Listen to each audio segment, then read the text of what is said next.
I grew up in Minnetonka, Minnesota, which is a suburban community about 20 minutes outside of Minneapolis. Minnesota is actually one of the states with the highest rate of warming. Precipitation is also causing significant damage. Mosquitoes and mosquito-borne illnesses are getting much more severe with every season. So all of these small changes are going into a pattern of abnormality. So in about 20, 30 years, Minnesota is not going to be Minnesota anymore. We decided to kind of bring all these young people together and form a coalition called Minnesota Can't Wait.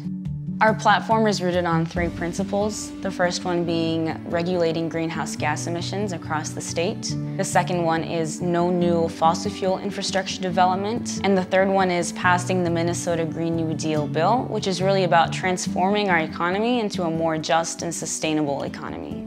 I think with something as big and institutional as climate change, we need to think about, a specific policy solution to deconstruct ways things are currently set up that are not sustainable. And I think Lia is very driven in that aspect, and she's really trying to make a genuine change.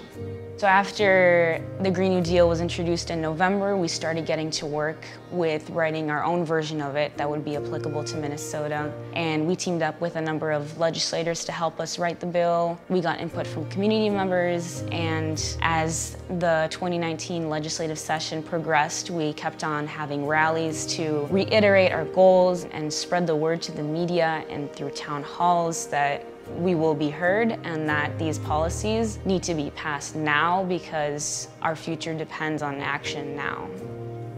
There were representatives who said, yeah, let's just push for this standard for a certain amount of energy by this specific date down the road. And we were saying, no, we need to get 100% by 2030.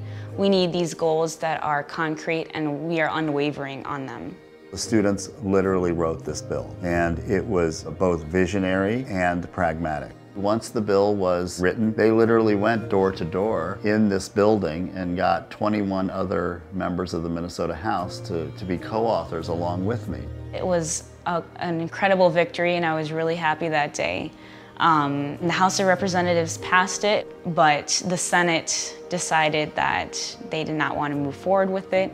That was the end for that legislative session, but we're working with our communities right now. There's a lot of other movements really emphasizing the power of conversations to change the political will, and I think we'll see the Green New Deal kind of manifest itself in not just a single bill, but this idea that's represented in so many other bills that are emphasizing that climate change is interconnected with all these issues. Climate change needs to be a part of everyday conversations. Our conversations are really what move the people, and when the people are moved, that's how we change the policies.